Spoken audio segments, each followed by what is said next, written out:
नमस्तस्ते नमस्तस्ते नमस्तस्ते नमो नमः। माँ सरस्वती जी के चरणों में प्रणाम करके इस मंच पर आसीन सभी जो विद्वज्जन हैं, महान विभूतियाँ हैं, उन सबको मैं प्रणाम करती हूँ। इस सभागार में उपस्थित सभी शिक्षकगण जो अपने आप में राष्ट्र निर्माण का काम कर रहे हैं, उन सबको प्रणाम। और मेरे प्यारे बच्चों, आप सब लोगों का यहाँ पर इतनी देर से बैठकर हम सबको सुनने के लिए बहुत बहुत धन्यवाद और आभार व्यक्त करती हूँ। शायद मैं आखिरी हूँ इस लाइन में, तो ज़्यादा समय आप लोगों का नहीं लूँगी। बहुत कुछ कहा जा चुका है, बहुत सारी बातें यहाँ पर हो चुकी हैं, पर सबसे पहले मैं यहाँ पर एक जो पहल हुई जहाँ पर जिला प्रशासन शिक्षक प्रणाली के साथ जुड़ा है, इसके लिए मैं आपको बहुत बहुत बधाई देना चाहूँगी। ये मैंने एग्जाम्पल फर्स्ट टाइम देखा।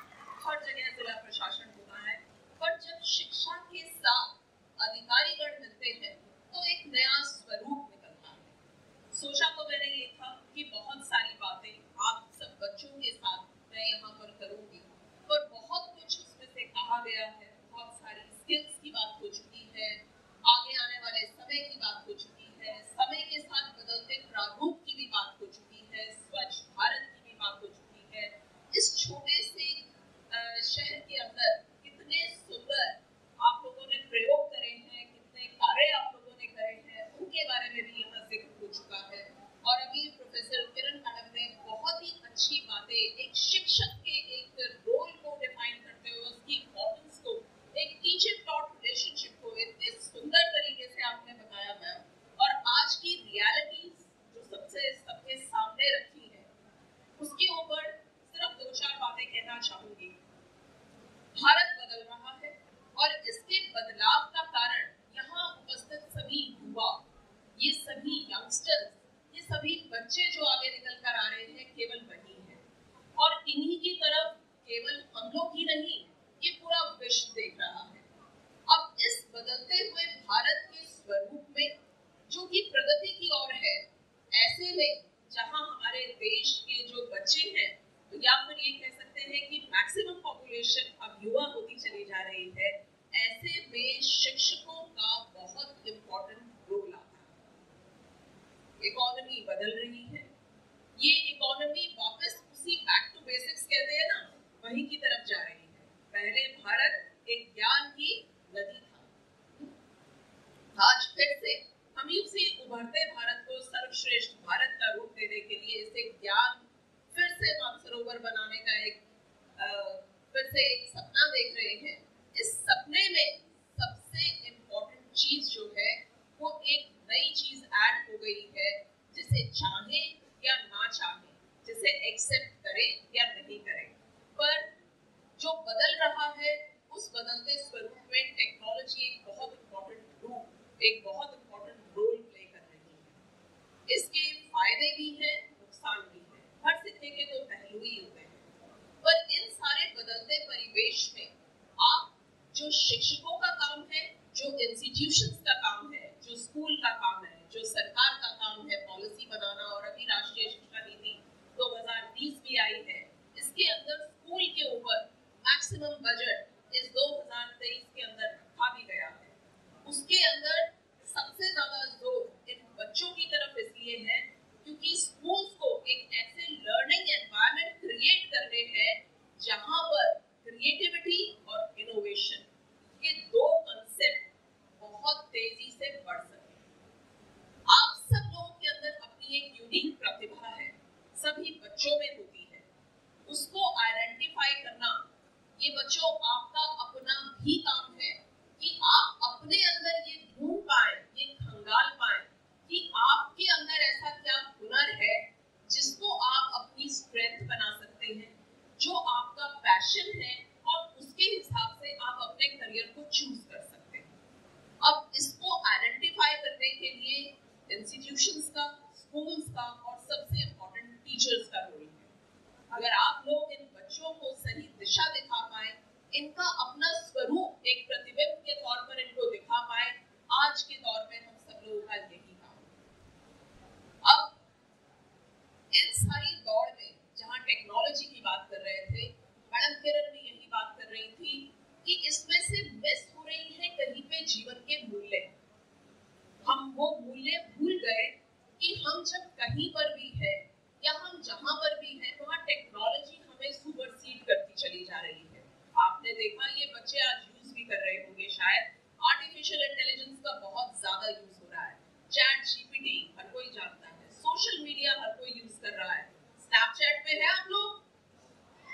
डिस्कॉर्ड पे, अरे बड़े कमाल के बच्चे हो, फेसबुक पे, स्मार्टफोन यूज करते हैं,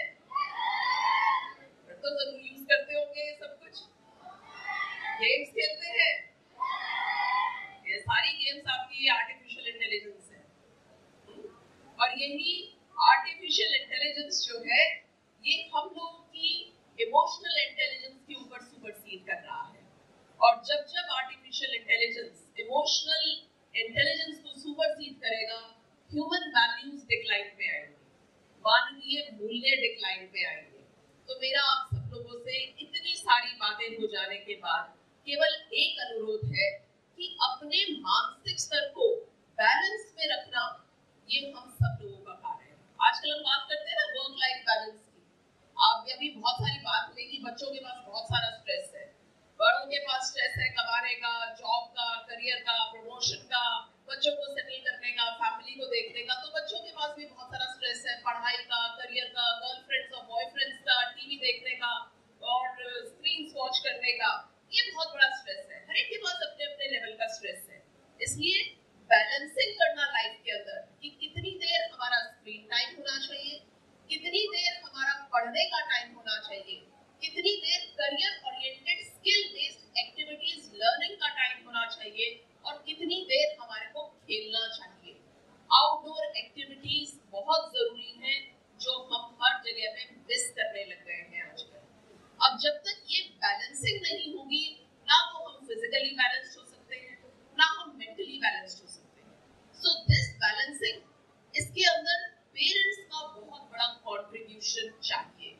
एक समझ बच्चों में नहीं होती है, वो समझ बच्चों में डालने के लिए बच्चों को पेरेंट्स का और टीचर का ऐसा सपोर्टिव एनवायरनमेंट चाहिए जहां पर आप उन्हें सही या गलत की यहाँ पर समझ फिर से दें। पहले समझ गलत और बुरे की अलग तरीके से होती थी, आज इस बदलते हुए समय के अंदर गलत और सही की समझ टेक्नोलॉजी के साथ भी बच्चों को देनी बहुत जरूरी है। वरना ये एक ऐसा बॉक्स है जिससे अच्छाई और बुराई दोनों उजागर होती है। हम अपने बच्चों को क्या देना चाहते हैं और हमारे बच्चे उसमें से क्या सीखें, ये समझाना भी उतना ही जरूरी है। और हमें एज अ स्टूडेंट भी समझना बहुत जरूरी है। मैं नहीं मानती कि मैं टीचर हूँ, मैं मानती हूँ कि मैं एक विद्यार्थी ही हूँ और सारी उम्र विद्यार्थी ही बने रहना चाहती हूँ। मुझे तो जीवन के, मुझे ऐसा लगता है कि एक छोटी सी स्टोरी के ऊपर अंत करना चाहूंगी। एक छोटा सा बच्चा होता है आप ही की उम्र का, सोचता है, बड़े हमारे अंदर बड़ा जोश होता है ना, we are hot blooded at this age, बहुत एनर्जी होती है हम में, और हम क्या सोचते हैं, हम दुनिया बदल देंगे। और ऐसे ही वो दुनिया बदलने निकला। उसने जब दुनिया बदलने की ठानी तो वो थोड़ा बड़ा हुआ, कॉलेज में गया, तो उसे समझ में आया कि कोई करियर भी चूज करना होता है, आगे रिस्पॉन्सिबिलिटीज है लाइफ की। उसने चूज किया तो उसे समझ में आया दुनिया बहुत बड़ी है, शायद मैं वहां तक पहुंच ना पाऊं। तो उसने सोचा समाज बदलते हैं, देश बदलते हैं। तो उसने बड़ा प्रयास किया देश बदलने का, लगा रहा, फिर धीरे धीरे उसकी शादी हो गई, करियर में आया, बच्चे हो गए, तो उसे समझ में आया देश बदलना भी बड़ा मुश्किल है। तो उसने समाज बदलने की सोची।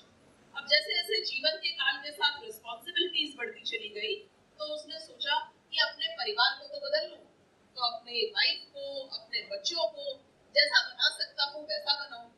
पर ultimately one day he was lying on a death bed. मृत्यु के नजदीक जब समय आ गया तो उसने अपने सभी बच्चों को बुलाया, सारे परिवार को बुलाया और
करके कोशिश कर लें।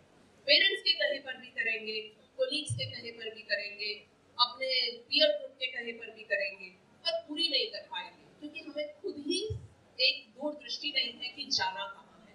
इसलिए तय पहले ये करिए कि पहुंचना कहाँ है, और हर रास्ते में चलने के दो तरीके हैं, सही या गलत। गलत नहीं चुनना, सही चुनना, क्योंकि at the end of the day जब हम वहां पहुंचते हैं तब पछतावा लगता है कि यहाँ पहुंचने के लिए हमने क्या क्या गलत कर दिया और क्या क्या छोड़ दिया और क्या क्या मिस कर दिया। इसलिए ये चीजें ध्यान में रखते हुए अपने दृष्टिकोण को, अभी आपके पास समय है, आप लोग जो 8th में हैं वो 3 साल और बिताएंगे, जो 9th में है वो 2 साल और बिताएंगे। ऐसे करते हुए आप 4 से 5 साल इस स्कूल में है, अभी इस समय का सबसे ज्यादा सदुपयोग करिए। टाइम किसी के लिए नहीं रुकता है, आप लोगों के लिए भी नहीं रुकेगा। और ये बात याद रखिएगा, जिन्होंने भी इस समाज में बदलाव लेकर आए हैं वो हमेशा युवा ही रहे हैं और आगे भी वही रहेंगे। जितने भी आप देख लीजिए, जितनों की भी आप स्टोरीज पढ़ लीजिए, वो सब लोग अपनी यंग एज से ही लग गए थे इस परिवर्तन के लिए, और वो उनके साथ उनकी उम्र रहा। चाहे आप महात्मा गांधी की बात करें, शहीद भगत सिंह की बात करें, आप जितने लोग ले लीजिए, परिवर्तन बहुत कम उम्र से उन्होंने शुरुआत करी थी और तभी अचीव कर पाए क्योंकि दृष्टि बहुत क्लियर थी, गोल बहुत, टारगेट बहुत क्लियर था। कैसे पहुंचना है, रास्ते अपने आप खुलते हैं, पता भी लग जाते हैं, बट टारगेट रखना बहुत जरूरी होता है। With all these words, I thank you